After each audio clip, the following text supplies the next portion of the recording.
जब सत्तू की खुशबू और बैंगन का जादू मिलता है तब सिर्फ एक डिश नहीं एक याद बनती है। ये है बिहार का असली ट्रेजर सत्तू पराठा और बैंगन चोखा, जो ना 5 स्टार में मिलता है ना किसी ट्रेंडिंग कैफे में। ये रेसिपी वायरल नहीं थी क्योंकि ये विरासत थी, और आज मैं आपके लिए लेकर आई हूँ उस विरासत का स्वाद, एकदम असली, एकदम बिहारी। नमस्ते दोस्तों, मैं हूँ अंजलि और आप देख रहे हैं लाइफ का तड़का विद अंजलि में, जहाँ हर रेसिपी के साथ होती है एक कहानी। और आज हम बना रहे हैं एक ऐसी रेसिपी जिसमें मिट्टी की खुशबू, बिहार का दिल, माँ के हाथों का स्वाद और पूरी यादों की गरमाहट। तो चलिए शुरू करते हैं इस पुराने पर दिल से जुड़े हुए टेस्ट से, बैगन का असली बिहारी चोखा। तो मैंने यहाँ पे 3 मीडियम साइज के बैगन लिए हैं। गोला बैगन मतलब हल्का होना चाहिए, यानी ज़्यादा बीज ना हो। साथ ही में यहाँ पे हम ले लेंगे 3 मीडियम साइज के टमाटर और एक लहसुन की पोटली और 3-4 हरी मिर्च। मिर्च का आप यूज़ ना अपने टेस्ट के अकॉर्डिंग करें, आपको ज़्यादा तीखा चाहिए तो आप ज़्यादा मिर्च का यूज़ कर सकते हैं। अब हम क्या करेंगे ना, बैगन को बीच से चीरा लगा करके चेक कर लेंगे कि उसमें कोई कीड़ा ना हो। जब आप अच्छी तरह से चेक कर लेंगे ना कि उसमें कोई कीड़ा नहीं है, तो सब तरफ से ना सरसों तेल से आप उसमें मसाज कर दें, मतलब आगे पीछे सब तरफ से आपको अच्छी तरह से तेल लगा देना है बैगन में। अब हम क्या करेंगे ना, बैगन को लो फ्लेम पे कर करके पकाना है हमें, हाई फ्लेम नहीं करना है, नहीं तो बैगन जल जाएगा। और साथ ही में ना आप दूसरे फ्लेम पे तीनों टमाटर को, हरी मिर्च को और लहसुन को चढ़ा दें। सबको आपको लो फ्लेम पे करके ही पकाना है, वरना बाहर से जल जाएगा और अंदर से पकेगा नहीं। इसी तरह से ना बार बार आपको घुमाते रहना है ताकि सब तरफ से अच्छे से ना पक जाए।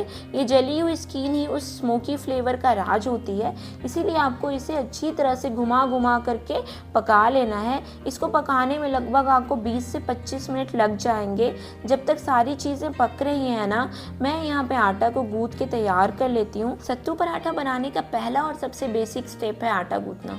सिंपल लगता है लेकिन यही डिसाइड करता है कि पराठा नरम बनेगा या रबर जैसा।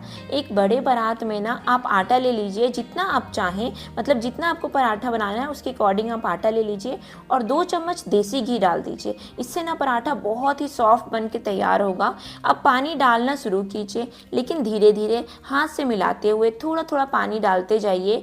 ये कोई जल्दी का काम नहीं है, जैसे किसी यारी को आराम से समझा जाता है वैसे ही आटे को भी प्यार से मिलाइए। सत्तू पराठा के लिए ना आटा ना ज़्यादा टाइट होना चाहिए ना बिल्कुल लूज, नरम ज़रूर हो लेकिन इतना भी नहीं कि स्टफिंग निकल जाए। मीडियम कंसिस्टेंसी का, जो हाथ में आए तो सॉफ्ट लगे लेकिन थोड़ा होल्ड भी करे। जब आटा गूंथ के रेडी हो जाए ना, तो उसी हम किसी बर्तन से ढक करके 15 से 20 मिनट के लिए रेस्ट करने देंगे। अब आटा को मिल गया उसका सुकून, अब चलिए मिलाते हैं उससे उसका असली साथी, सत्तू की चटपटी मसालेदार स्टफिंग। एक बड़ी सी बाउल में ले लीजिए 2 कप सत्तू, यानी रोस्टेड चना का पाउडर। ये बिहार का असली प्रोटीन है, सस्ता भी, सेहतमंद भी और स्वाद में भी लाजवाब।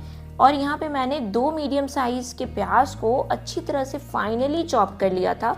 लहसुन और अदरक को भी मैंने फाइनली चॉप करके रखा है, और यहाँ पे खूब सारा हरा धनिया को भी मैंने चॉप करके रखा है। तो यहाँ पे हम आधी चीज़ें डालेंगे और आधी चीज़ों को ना चोखा के लिए बचा लेंगे। फिर हम यहाँ डालेंगे 1 टेबलस्पून अजवाइन। अब इसमें जाएगा 1 टेबलस्पून मंगरेला मतलब कलौंजी, और इसके बाद हम डालेंगे 1 टेबलस्पून सरसों का तेल। और अब इसमें डालेंगे 1 चम्मच इस स्टफिंग का सबसे इम्पॉर्टेंट इंग्रेडिएंट्स, अचार का मसाला। आपके पास जो भी अचार हो ना, उसका मसाला इसमें ज़रूर डालिएगा, ये टेस्ट को ना बहुत इन्हांस कर देता है, तो इस स्टेप को स्किप मत कीजिएगा। इसके बाद डाल दीजिए स्वाद के अनुसार नमक। मैंने यहाँ 2 टेबलस्पून नमक डाल दिया है। इसके बाद हम डाल देंगे यहाँ पे 2 नींबू को ज़रूर डालिएगा, इससे ना एक खट्टापन आता है जो इस स्टफिंग को ना इन्हांस कर देता है। तो मैंने यहाँ 2 मीडियम साइज़ के नींबू का यूज़ किया है। आप जितना सत्तू लेना उसके अकॉर्डिंग नींबू का यूज़ करें। मैंने यहाँ 2 कप सत्तू के लिए ना 2 नींबू का यूज़ किया है। और अब इसमें डाल दीजिए हरी मिर्च, आप अपने टेस्ट के अकॉर्डिंग हरी मिर्च का यूज़ करें।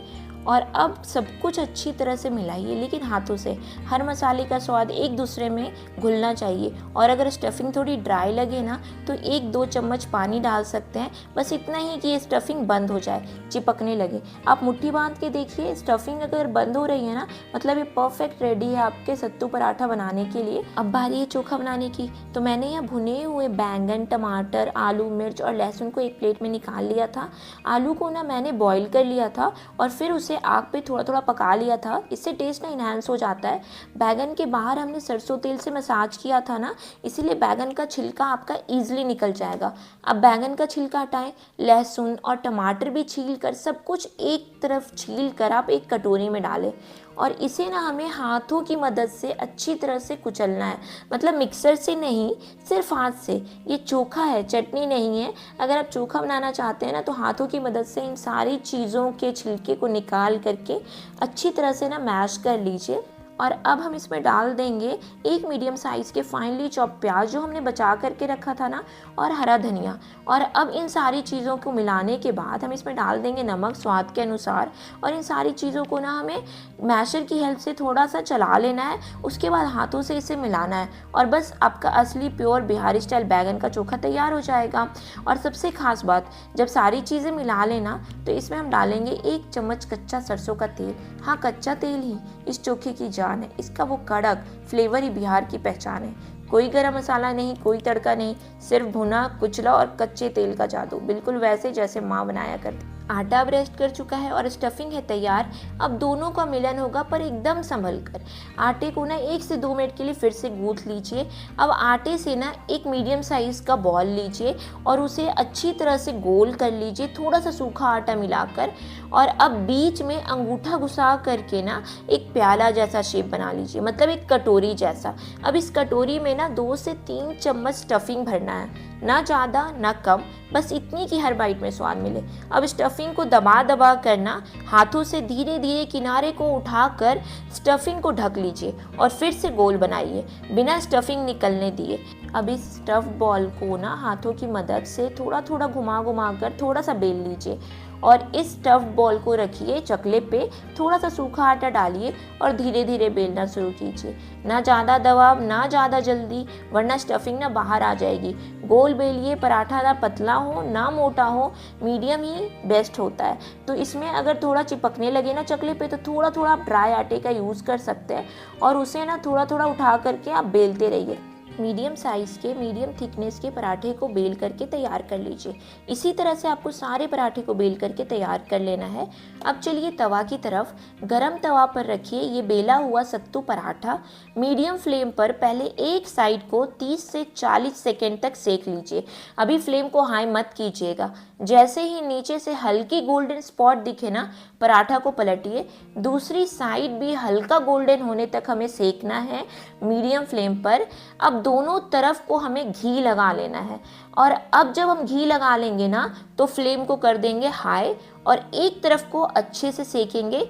जब दोनों तरफ गोल्डन ब्राउन स्पॉट आ जाएगा ना, तब हमारा पराठा बनके तैयार है। पराठे को ना स्पैचुला की हेल्प से साइड साइड दबाते रहिए, बिल्कुल आपका गुब्बारे की तरह फुला हुआ पराठा रेडी हो जाएगा। तो इसी तरह से ना आपको सारे पराठे को रेडी कर लेना है और आपका पराठा ज़रूर से ज़रूर गुब्बारे की तरह फुल के रेडी होगा। और साइड साइड से आप स्पैचुला की हेल्प से ना पराठा को दबा दबा के बनाएं, ताकि जो साइड है ना वो कच्चा ना रहे।